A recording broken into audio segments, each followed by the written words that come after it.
Hi friends, welcome back to my channel. Today I am doing another pregnancy update for you. I cannot for the life of me remember. I'm pretty sure in my last pregnancy vlog I updated on week 6. So I think this vlog is going to be week 7, 8, and 9. The pregnancy brain is so real this pregnancy. It's so real.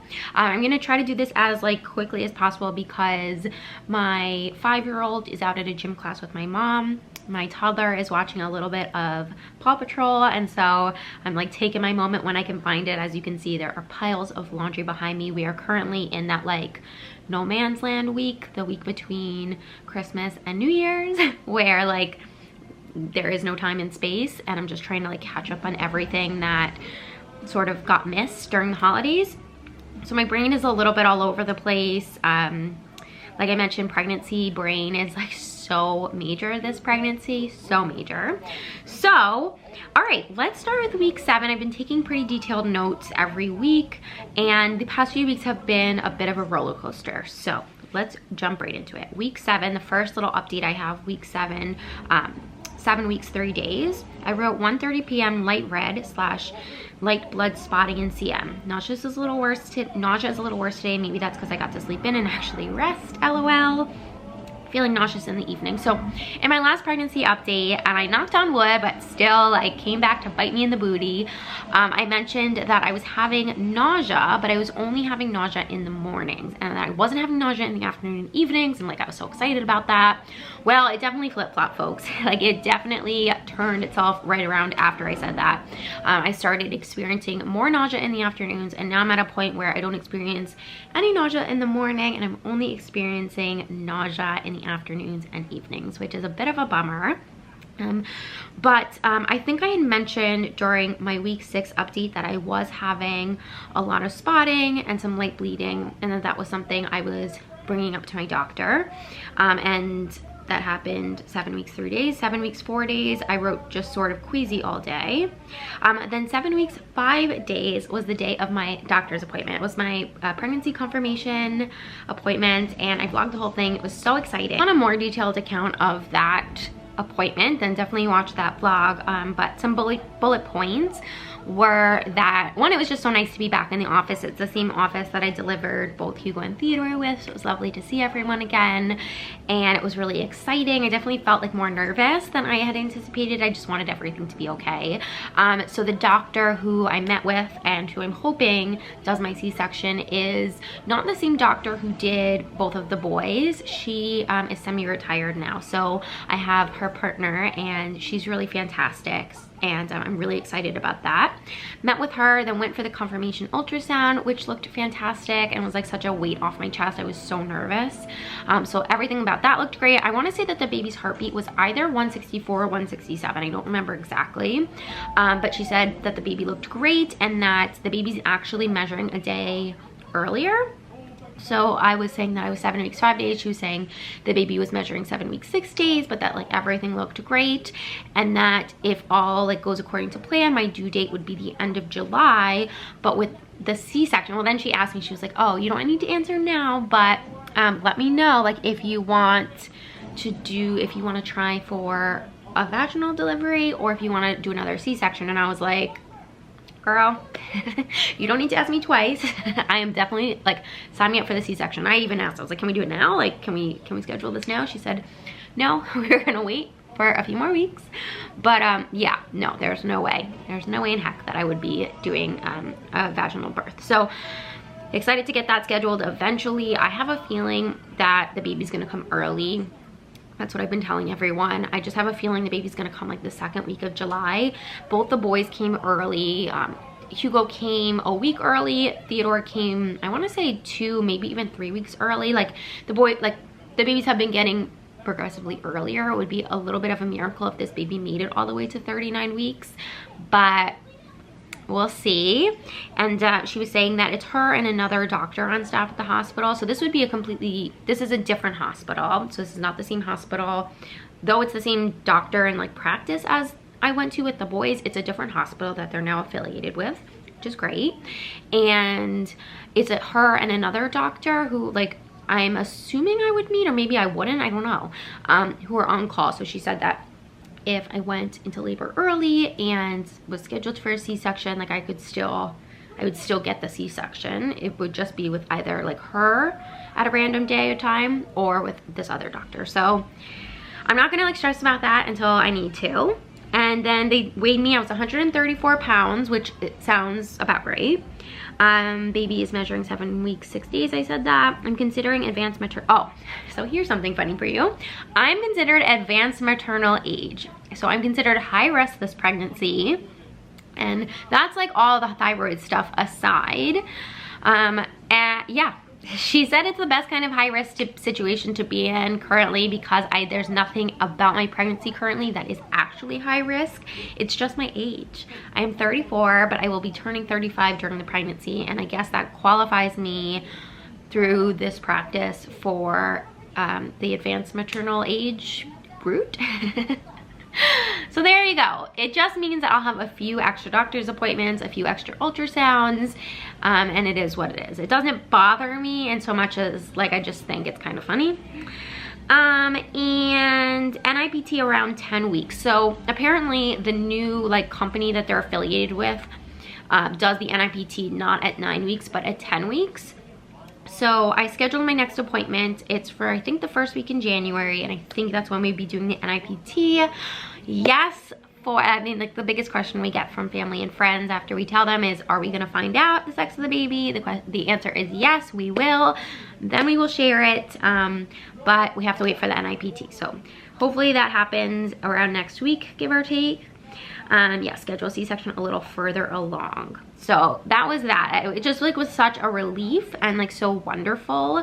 And I don't know if you can tell, we have the ultrasound pictures on the fridge. It's just so nice to like that everything, the baby was healthy and everything looked great and like we could progress. And I was really waiting for that appointment to tell family and friends. So after that, we were able to tell our families and they were so excited and so happy. And we told the boys and they're so excited. Theodore doesn't really know what's going on, but we do talk about the baby often. Hugo is so excited to be a big brother again.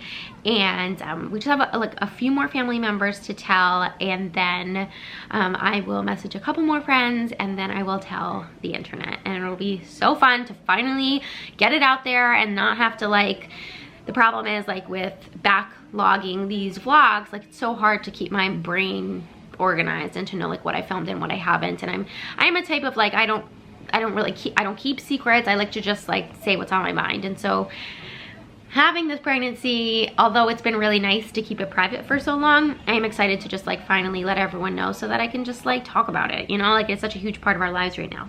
So that was 7 weeks. Let's now go to 8 weeks. So 8 weeks, one day I had bright red bleeding at night. Woke up the next morning, still a little left over in my discharge, but gone for the day then. So that was pretty scary. That was a few days after my appointment. I woke up and had that, I'm sorry, not woke up. I was about to go to bed and had that bright red bleeding. So I wrote that down. 8 weeks, 2 days, nighttime, 5:18 p.m. I wrote brown spotting. 8 weeks, 3 days, spotting in the evening, very bloated in the evening, nausea.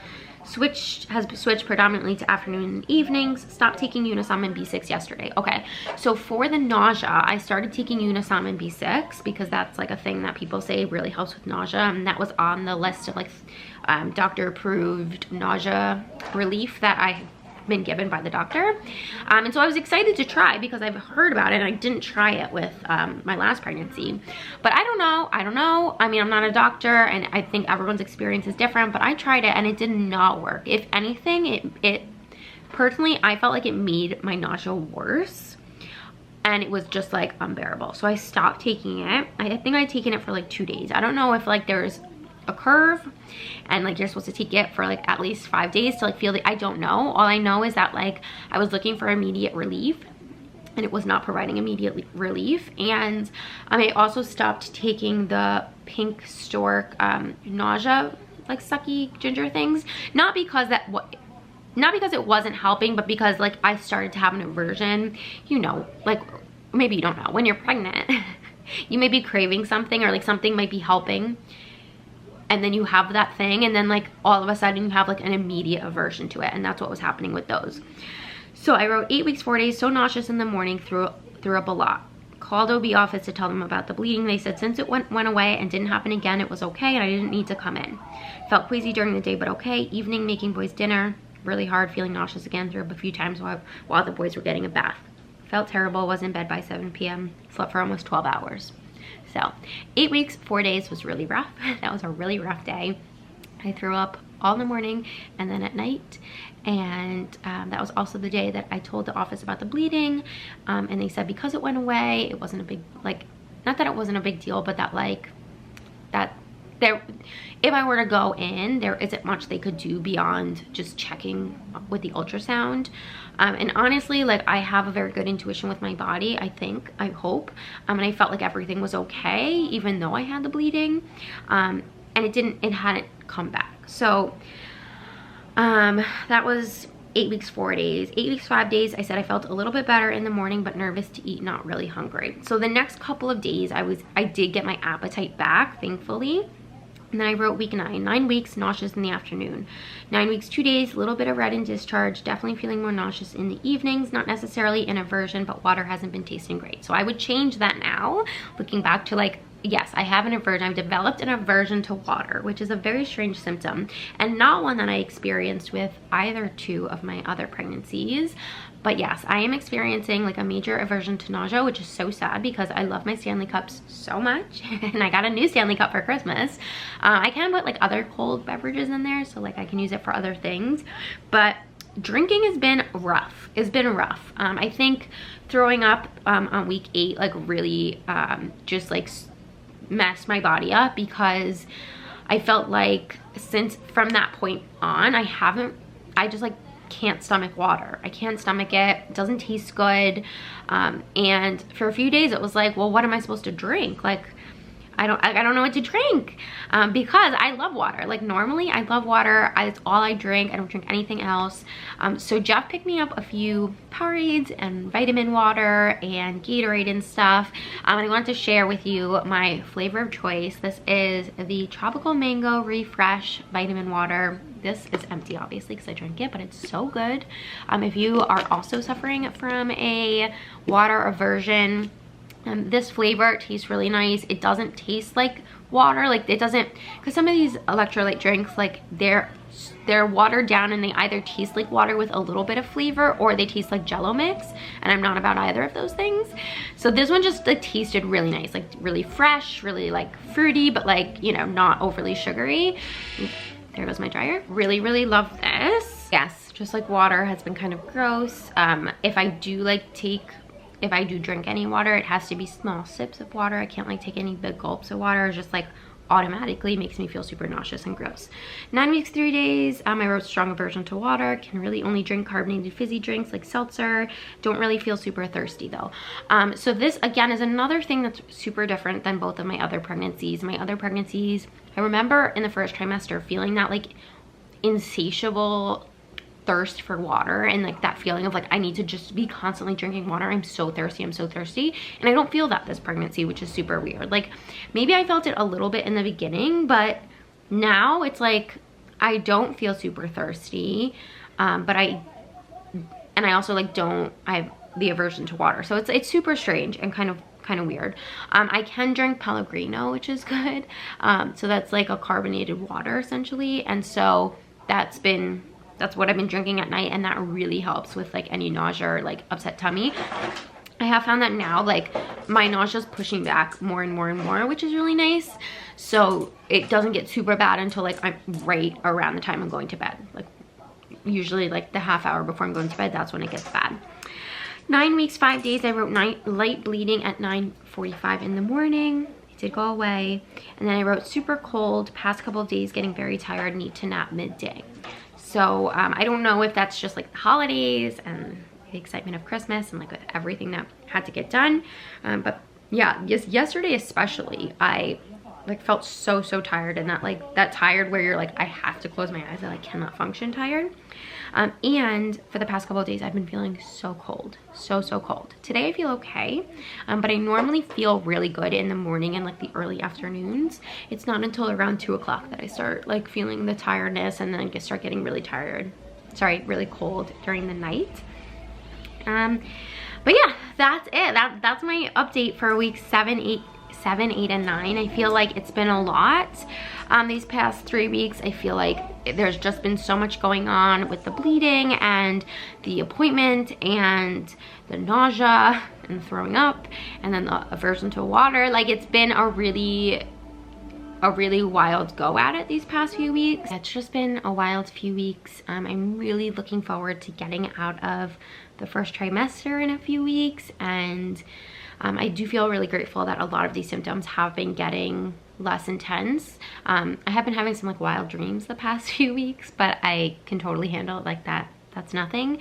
I'm excited for praying, hoping that the nausea goes away.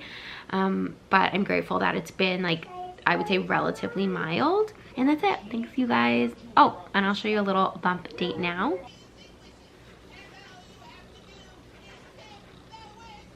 Thank you guys so much for watching. Don't forget to subscribe, and I'll see you in my next one. Bye, guys.